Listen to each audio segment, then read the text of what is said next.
In a game that very quickly changed from tidy and quick to an absolute slog, the Mets came out on top 9-6 over the Twins.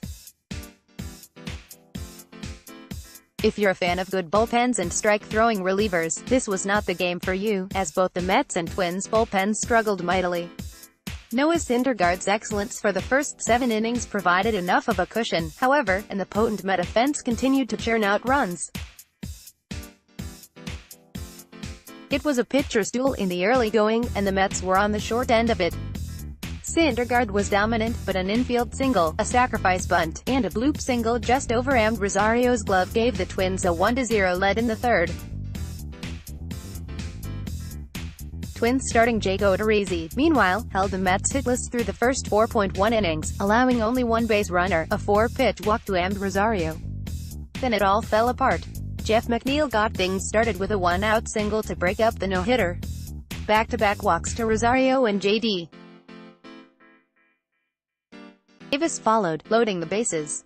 The Mets gave an out away when Jeff McNeil toothed bland, freezing between third and home on a pass ball and being tagged out trying to get back to third.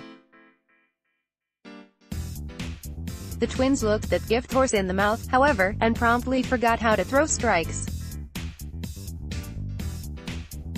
The next 5 batters were walked or hit by a pitch, forcing in 4 runs that flipped the score.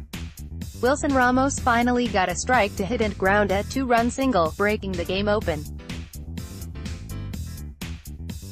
9 straight Mets reached base, only 2 of them by hits, and the score was suddenly 6-1. Syndergaard continued to blow the Twins away, setting down 13 straight after allowing the run in the third. The offense rewarded him with more insurance runs in the bottom of the 7th, capitalizing on an infield single and 2 whacks with a 2-run single from Michael Conforto and another RBI single from McNeil. Heading to the top of the 8th, the Mets had a 9-1 lead and one of their aces was seemingly in complete control. Of course, the 2019 Mets don't make anything comfortable or easy in the late innings, and this game would be no exception. Syndergaard allowed an infield single, a squib double down the right field line, and finally a well-struck triple to start the 8th inning, and left without recording an out. Juris Familia replaced him and allowed the first 3 Twins to reach as well, cutting the Met lead to 9-4 and loading the bases with no outs. He escaped by inducing a run-scoring double play off the bat of Willians Astudillo and a ground-out from Eddie Rosario, but the Met lead was down to 4 runs. One Lagares leadoff walk in the bottom of the 8th was wasted, and Edwin Diaz entered in a non-save situation. He started off strong, blowing away C.J. Cron on 3 pitches but then had his own struggles. Mitch Garver, who took Jacob deGrom deep twice on Tuesday, narrowly cleared the left field wall for his 3rd homer of the series, and Jonathan Scope followed with a single of his own. Diaz finished strong though, throwing impressive fastballs right past Byron Buxton and Ehire Adrianza to close out the win.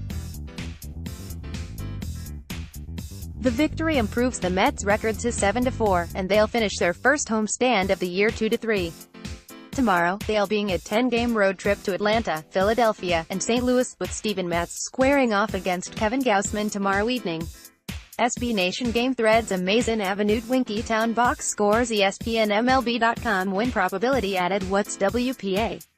Big winners, Noah Syndergaard, 11.5%, Pete Alonso,